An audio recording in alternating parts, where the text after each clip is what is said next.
Hi, everyone, and thank you for joining me today. Today, our main focus is on look detection. And if this is your first time joining us for a live Zoom, I want to thank you all for coming. I saw some familiar names as well today, so thank you for coming back and joining me again. I hope that while I will use CViConnect for my demonstration, for look detection that's very closely relied to on our system, I will still talk about CVI in general and the nature of things that we need to be aware of as educators.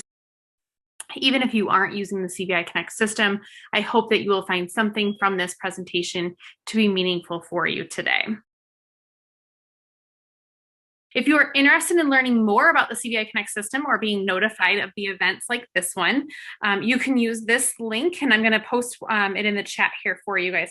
And if you are watching the recording of this presentation, you can also visit our website at CViConnect.co and sign up there as well. One thing that I love to know is who is with me here today. So before we begin, if you could tell me who you are, whether you're a PT, OT, speech, parent, etc., and where you're from. Also, if you want to add to what you're hoping to get out of today's session, that would be incredible to have that as information as well. And while you're doing that, I will just take this time to introduce myself. For those of you who don't know, my name is Stephanie Steffer, and I am the business director with CViConnect. My background is as a teacher for the visually impaired for the past 10 years. And in addition to my VI teaching certification, I am also endorsed in early childhood education, and I am a CVI range Perkins-Roman endorsed professional. I will ask that everyone remain muted for the presentation, just because it makes it a little bit easier with Zoom, that we're not having everyone kind of get disrupted and then making sure everyone can hear everything throughout the presentation. We'll hold questions until the end, but if you think of things throughout the presentation, I know that's how my brain works, feel free to type that information in the chat, and then we'll get back to those at the end and go back and answer any questions that you guys may have had. And then at the end of the presentation, if you guys would like to unmute and chat and have conversations about what we talked about, I would love for that. That's kind of my favorite part about it all, so I can hear from you and what your experiences are and maybe answer any questions that are specific to you. If for some reason I don't get to your question during the presentation, you're always welcome to email me. I love to talk about CVI, so feel free to email me at any time, and I will share my email address now in the chat as well, so that you guys have that. Additionally, while everyone's still kind of checking in the chat box there and let me know who's here, I just want to remind you all that I am recording today's session, and after I've added closed captioning, we will upload that to our YouTube channel. So feel free to go back and watch any of our pre-recorded sessions that we've done in the past, or if you aren't able to make any of our future events, you can check those there out as well. Check and see who we've got here with us today.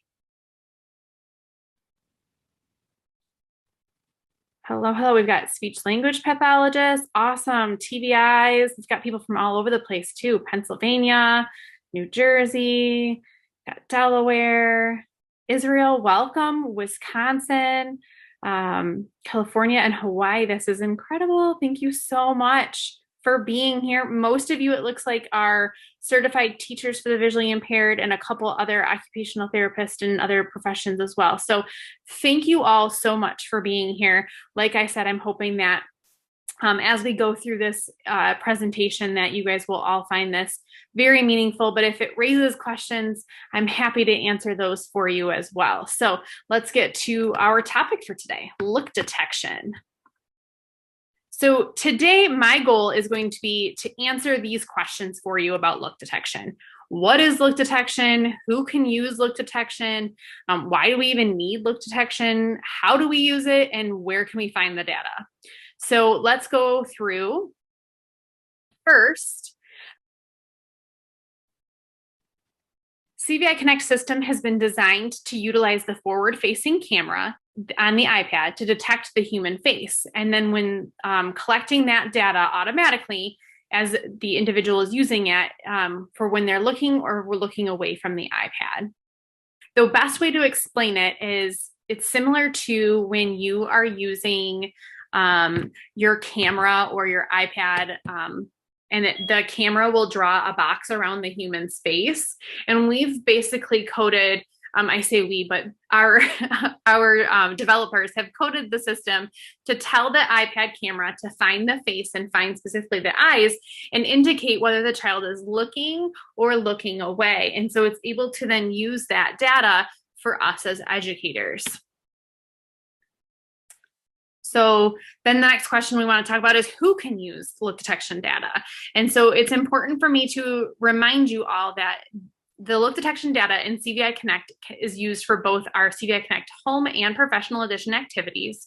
And all of our activities will run the look detection.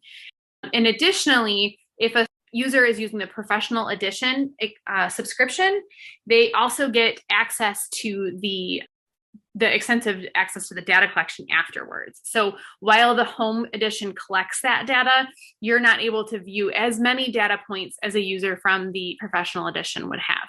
But individuals who are using the professional edition get access to the home edition as well. So if a family wanted to use the home edition and you've subscribed to the professional edition, you get free access to that. Okay, so why do we need look detection? So let's talk about this through each phase.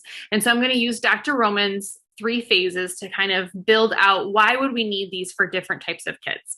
So when we are seeking to understand a child's vision in order to provide the best accessibility options, I encourage professionals to consider the goals of the individual's present level. So in phase 1, we are providing opportunities for the child to build consistent visual behavior.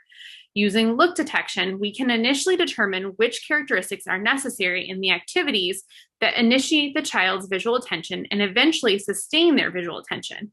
Secondly, you can collect data over time to show the number of opportunities and the individual's progress to improve their consistent visual behaviors. So for a child in phase 2, when our goal is to integrate vision with function, while we tend to begin using features with the visual targets that we found successful in phase 1 and we want to build upon those. So for example, if the child responded to items that produced light and movement in phase 1, I might use a tablet, which provides backlighting, and then display a familiar photographic image. And then additionally, if that's not enough with just the lighting, because that child previously responded well to movement, I might add movement to the object or animation to the image to help initiate some of that visual attention to the familiar photographic image. So for example, if this was my image and I was presenting it on a backlit tablet like the iPad, and that wasn't enough, then I could play the activity and it would begin to move. And so for some students, we know that they need slow movement and some kids need fast movement, but based on the data I've collected from when they were engaging in activities in phase 1, I would know what type of movement I needed to add to the activity to, again, get that visual attention and hopefully sustain it over time too. So then in phase 3, when a child moves there, their targets are less likely to be limited. And so during the refinement of the visual characteristics, it can be difficult for service providers to truly determine which materials need additional CVI accommodations and which ones the child will be able to access.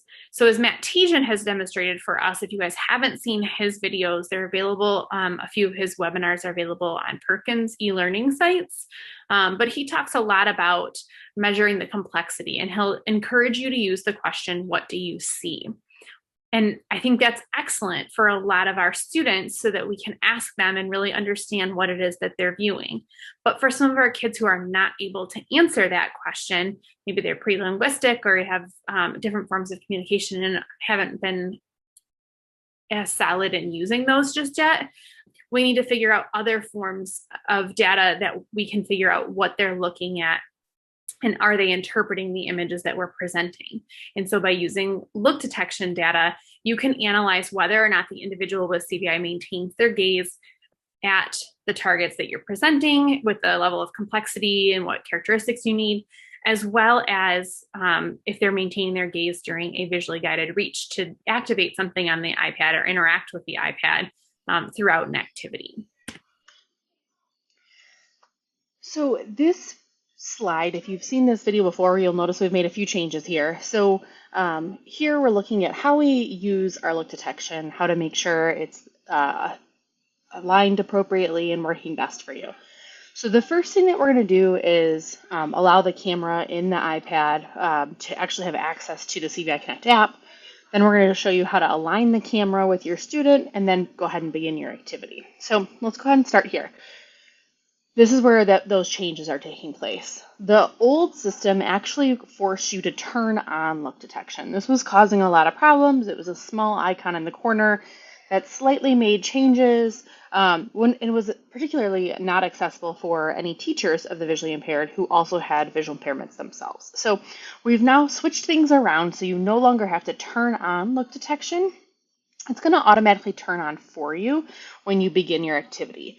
But you still have to do something before you begin. So because of data privacy and security laws, we need to make sure that you turn on your camera and other settings in your iOS settings app. So you can see the picture here of what that gear icon looks like for your iOS settings. You're going to go into that application.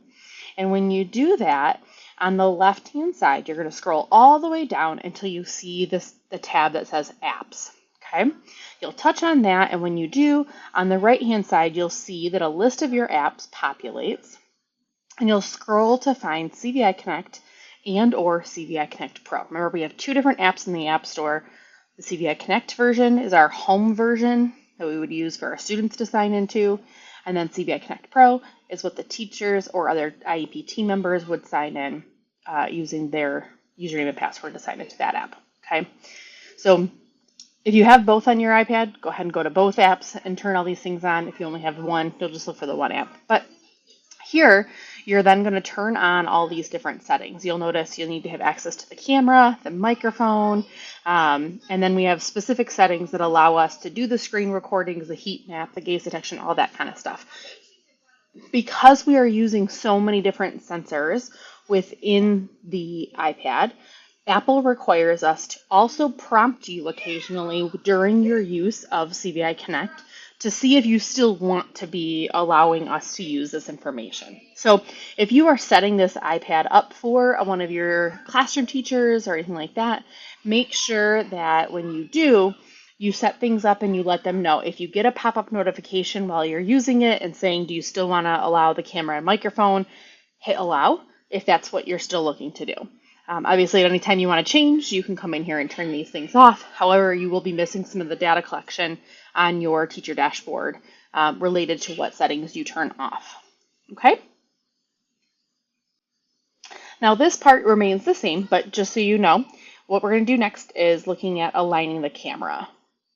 In order to align the camera, what we're going to do is you're going to touch the three dots in the upper right-hand corner.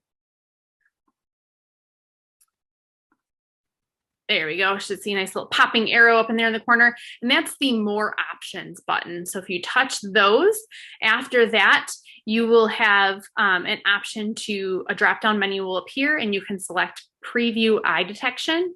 Then a pop-up box will appear where the camera is turned on and it's facing, the forward-facing camera is being utilized, and you can now align it with the child's face or when you're practicing with your own face. And then you're just going to touch cancel.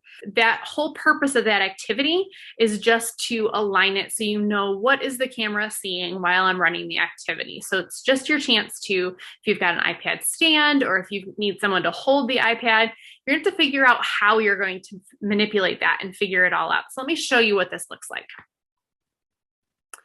So you can see here we touch the three buttons, then we're going to touch Preview Eye Detection. Then you'll see me, and we'll flip it all around if we needed to, but then we can just press cancel to end it. And that's just going to remove the box. Simple as that. Okay. Now to begin the activity, you simply touch play. So again, in that upper right-hand corner, there's that triangle button that we're all pretty familiar with. You're going to touch play. When you do, the activity will begin. And at the end, you just hit pause to end your activity, just like you normally would. At the end here, it gives you this complete box. And I want to talk to you a little bit about this. When you're doing your look detection data, I think this box is really important too, because while the iPad is going to automatically collect the information for you, while I was showing you the different faces and what they mean, you don't need to keep track of that. The iPad is going to collect all of the data and tell you in the system how long they're looking and how long they're looking away. I just wanted you to know what the ICANN changes indicate. So if you see it changing, you know what they mean.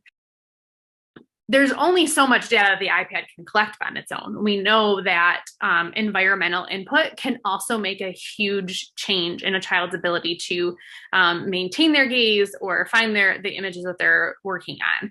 And so it's really important that in this box, I find I like to make notes about the child's physical health, if there's something going on, if you were working with the child later in the day that might impact their score, their ability to give you that visual attention. Maybe later in the day is more stressful for them and they're tired and exhausted, so you're not going to see as good of numbers for them.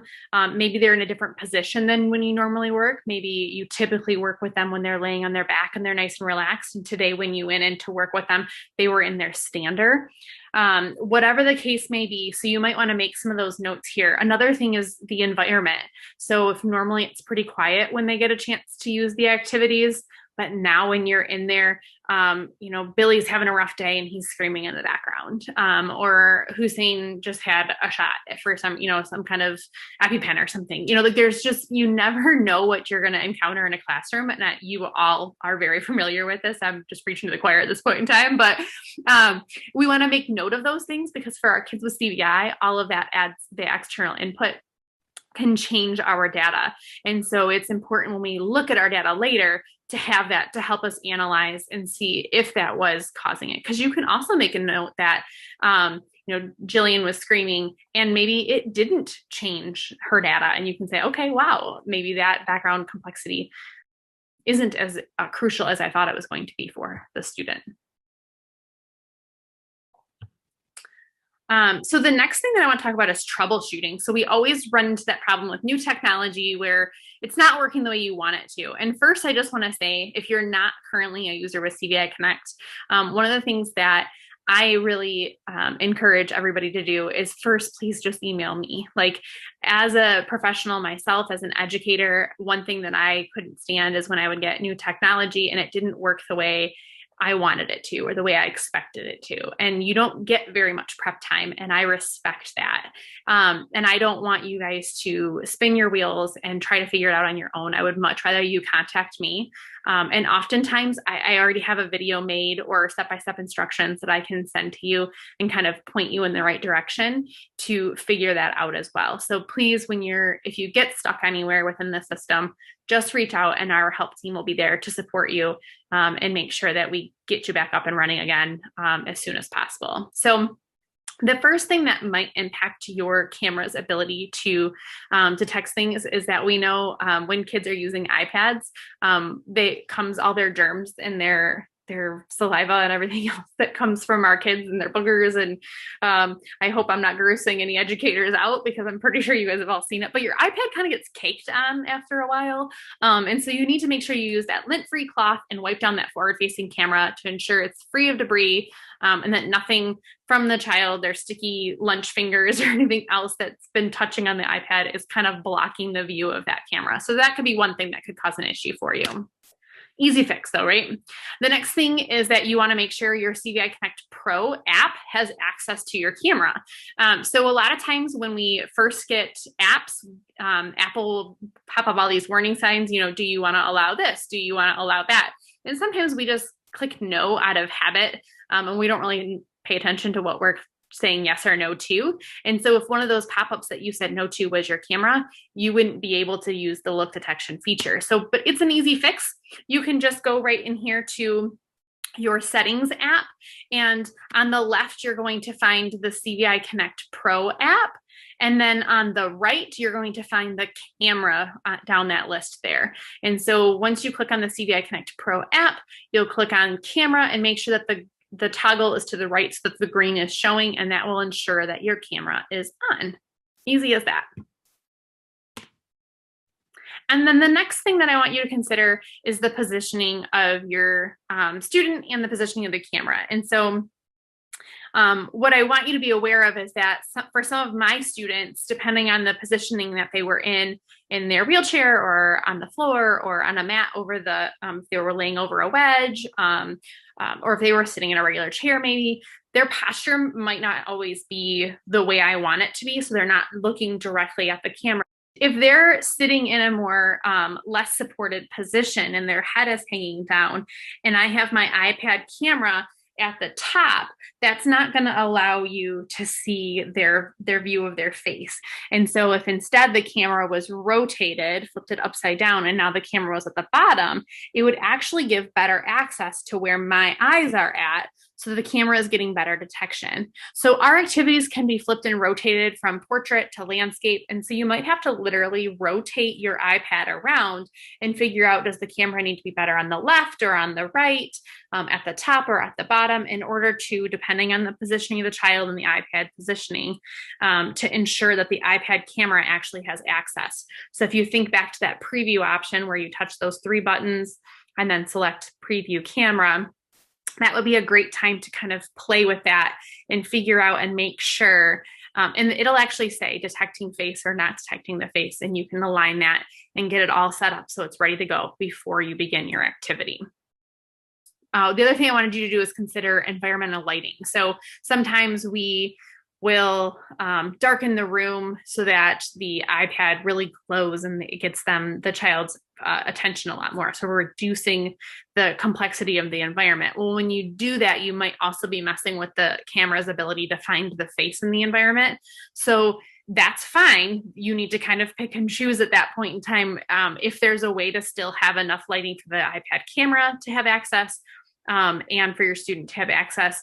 But when in doubt, I personally would say you're going to have to darken the room if you absolutely have to, but it might impact your data collection. So just something to consider as well.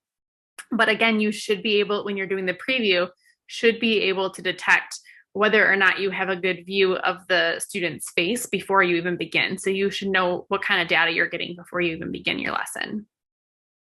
This is a quick video that will show you how I'm rotating the camera around and just getting a better view of the position I'm in and making it all work. So sometimes you just gotta rotate it around and don't get too dizzy. But I mean, when you're rotating it around, I know in this video, it looked sideways, but when you're flipping it, it's actually aligned with the way you're looking at the screen. It's just because I showed you a still video of it flipping around following my iPad, so it kind of looked funky, but it does actually track you and follow you around in the circle there. The next thing is, how do we use the look detection? And so then the next thing that we want to look at is, where do we find that look detection data? So we just ran this incredible session and we've collected all this data, and now we want to analyze it and figure out what's going on with our student. So the first thing you have to do is get out of your app and you're going to go onto the web, and that's your CViConnectPro.com website. And so again, when you're in your professional system, the best way to think about it is you have the website that is where the teachers the educators can access all of the data collection. So all the team members can go in there and see their students and access that there on the web. And then the activities themselves are run on the iPad. So you're going to leave the iPad and go over to the website. Let me just say, I say leave the iPad, but you can get to websites from the iPad. So you can use like Safari or Chrome or your other browser that you prefer on your iPad if you'd like. I just tend to use the website on my laptop. So personal preference. Once you're there, you're going to select student from that main menu across the top. And I'm going to show you a video about all this in a second, but I'm just going to walk through the steps first. So you're going to see the student list. You select your student that you need to work from. Then on the left-hand side, you'll see the student menu. About halfway down the list, you'll see the sessions option. You'll click on that and then adjust the date as needed and view the session data. So let's take a look. I'm at CViConnectPro.com. We're going to log in. This is my main dashboard page. At the top, the second icon says students. I'm going to click there. Here's my list of my fake students. I'm going to click on the first one, Mr. Tommy Public. About halfway down, I'm going to click on sessions. And then this is the most recent from just the past 7 days, But as a sample student, I want to show you more data because so I'm just going to go pretty far back and add a bunch of days. And then now we can see all the different sessions that were run for this student. And so you can see the comments that were made here in the middle for after those sessions were done. You can see he was in his standard and it was loud. Let's go to this specific day and we can look at the data in a little bit more detail. So you can see the session was run for 1 minute and 39 seconds, not very long, but he was not looking at all. And you can see there was a lot of talking on this day. And so now if we go back to that list, we can go to this other activity where we made note that there was awesome attention. You can see the session was run for a little over a minute, that this student was looking a lot more during this activity.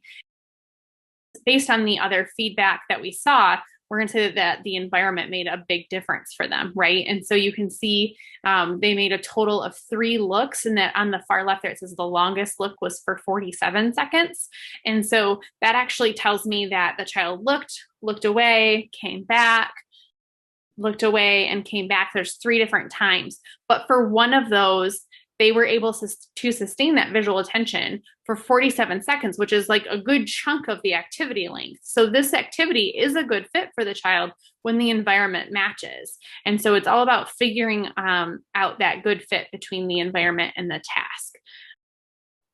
And so this data then shows me that I have found a good fit on the day that this activity was run. Okay, that is the run through. And our next live event will be June 9th, again at 3:30 Eastern Time and 2:30 Central. So I want to thank you all for coming. I am going to open up the chat box now and see what kinds of questions you guys might have.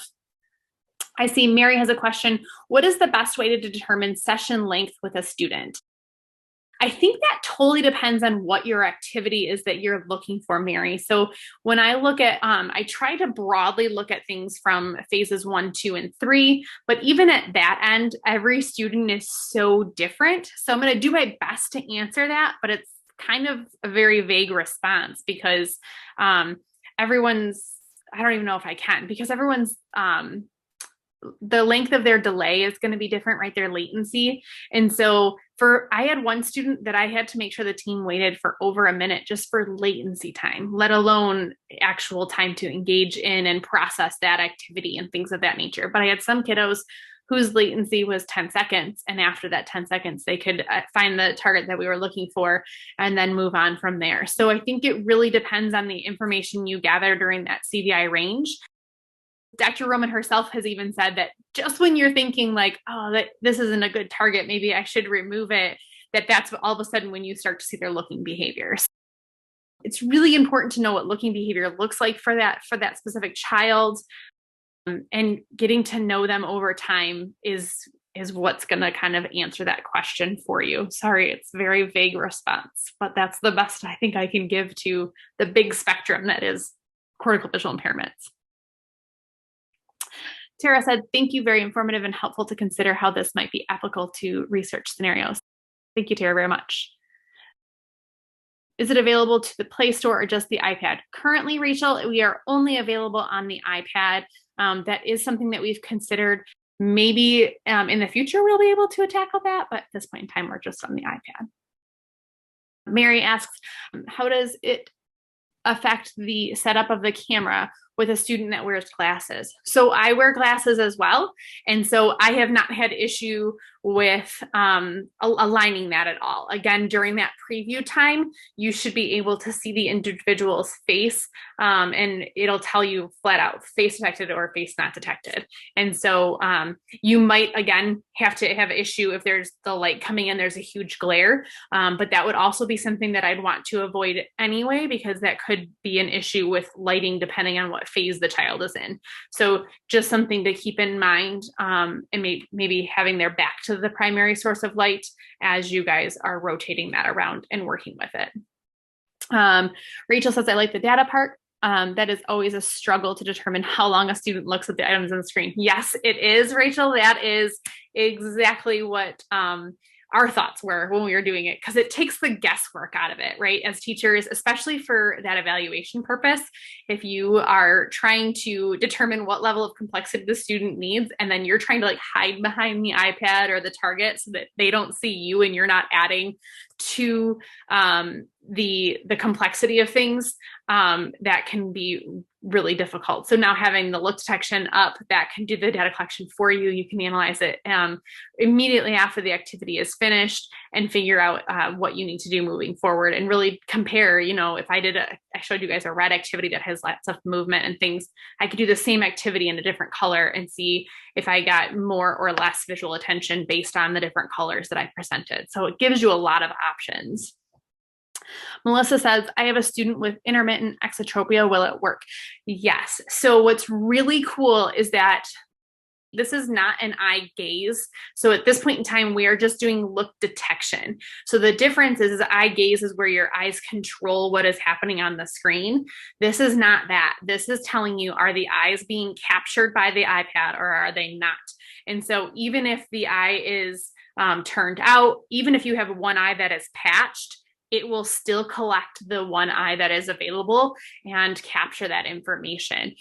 So even if you have a kid who is using the extreme peripheral and getting that very like nasal look over the edge, that's still going to capture the one eye that the iPad can see, and it's going to detect that as looking. So that is super important to consider. Thank you, Melissa, for pointing that out. Rachel asks, is it a subscription? Yes, it is. So the Home edition is the one for the families, and that is the $10. It's a month by month subscription. And then the school system that we have for the professionals is an annual subscription. And so we do offer volume purchase discounting. So if you have more students, then you can contact me and I would be happy to send you through a proposal for your additional students, which answers your question as well, Erin. You can go ahead and email me and I will be happy to follow up with you in regards to your subscriptions and getting that taken care of. If you have colleagues that want to see it and know more about it, email me. I will be happy to set up a demo with you. If you have admin that needs to know more about it, we can either set up a demo or I can send you an overview video that kind of talks about the system briefly for you. Whatever the case may be, I'd be happy to help in any way that I can. Yes, it is an annual subscription. The other thing to say about the subscription and the volume purchase discount is that I know in Michigan, and I've learned across in other states, and I'm not sure outside of the United States, so I apologize, but I can speak to at least in the US, a lot of us tend to cover a broader area. So we're not working for just one district, we're kind of working for a larger service area.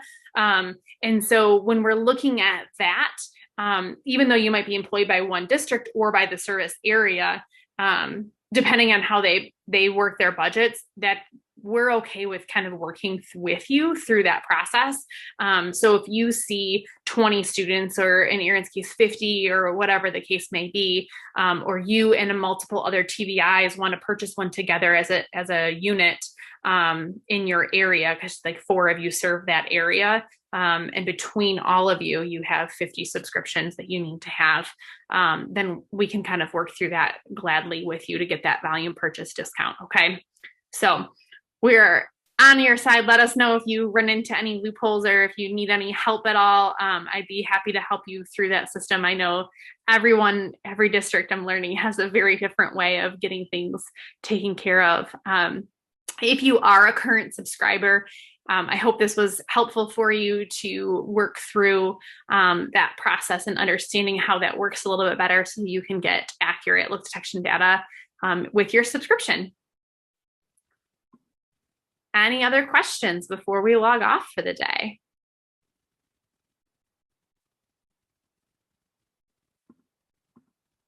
Wow. Thank you so much, everybody, for joining me. It was a pleasure to meet each of you.